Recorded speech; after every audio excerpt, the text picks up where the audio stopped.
सशक्त जन लोकपाल का होना यह भारत के लिए बहुत ही जरूरी है। लेकिन अभी हाल के दिनों में जो कुछ भी हुआ वो काफी ही ज्यादा शर्मनाक है। शायद संसद के इतिहास में यह दर्ज होगा। भारत की जनता यह सब कुछ देख रही है। किसी भी दल का नेता या किसी भी दल का सर्वोच्च अधिकारी उसने इस जन लोकपाल का पूर्णतया समर्थन नहीं किया, दिल से समर्थन नहीं किया, और यह काफी ही शर्मनाक होगा है।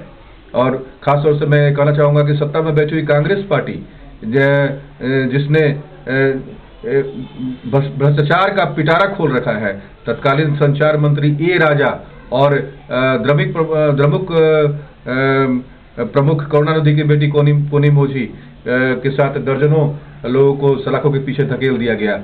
और जब कोनी मोझी और 8 लोग जमानत के लिए अर्जी दाखिल कर रहे थे, उस समय सीबीआई का मौन हो जाना यह काफी ही ज्यादा सोचने पर विवश करता है। सरकार सीबीआई को अपनी कठपुतली बनाई हुई है, और यह जो सीबीआई का जो मंत्र है, यह जो सीबीआई का जो शक्ति है, इस पर काफी ज्यादा सोचने वाला विषय है कि जब कोनी मोझी और 4 लोगों की जमानत हो रही थी तो सीबीआई उस पर मौन धारण की हुई थी, जबकि न्यायपालिका ने इसको स्पष्ट रूप में कह दिया था कि यह एक बहुत ही गंभीर आर्थिक अपराध का मामला है। और मैं ये कहना चाहूंगा कि न्यायपालिका ने हमेशा से ही अपनी सशक्त भूमिका निभाई है। जब 1975 में इंदिरा गांधी, जो उस समय की सबसे सशक्त महिला थी, सबसे ताकतवर व्यक्ति थी भारत देश की, उस समय में उनके निर्वाचन को अयोग्य घोषित कर देना, यह जस्टिस जनमोहन सिन्हा का एक बहुत बड़ा ही कार्य था, और न्यायपालिका की एक प्रमुख नींव रखी गई थी उस समय में। आज भारत की युवा पीढ़ी जो है वह जन लोकपाल के हित में या जन लोकपाल को लागू कराने के लिए जेल जाने के लिए भी तैयार है। 40 वर्षों की तपस्या के बाद जरा लगा कि लोकसभा में एक बार पारित हो जाने के बाद राज्यसभा भी इसे पारित कर देगी, लेकिन जिस तरीके से यह नौटंकी चला, यह नाटक हुआ, वह एक बहुत ही शर्मनाक कार्य है।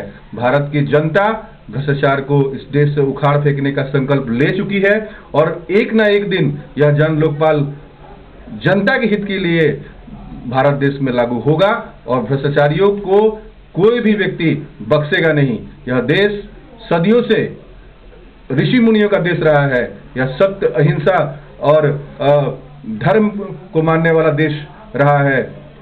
इसने अपने को हमेशा से ही सच्चाई के रास्ते पर रखा है।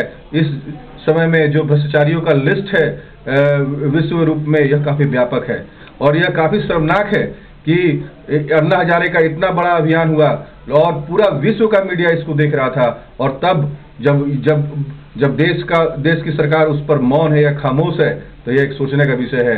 क्यों सीबीआई जो है वह जन लोकपाल में नहीं है? क्यों सीबीआई का कार्य प्रणाली जन लोकपाल में नहीं होना चाहिए? या जब किसी जस्टिस पर महाभियोग होता है तो उसके लिए क्या कार्रवाई होगा? यह सब कुछ भी जन लोकपाल के हित में, जन लोकपाल की कार्य प्रणाली के अंदर आना चाहिए। और मैं यह खास तौर से यह कहना चाहूंगा कि युवा शक्ति पूर्ण शक्ति के साथ में इसका विरोध करे और जन लोकपाल के लिए अपनी पूरी शक्ति को लगा दे।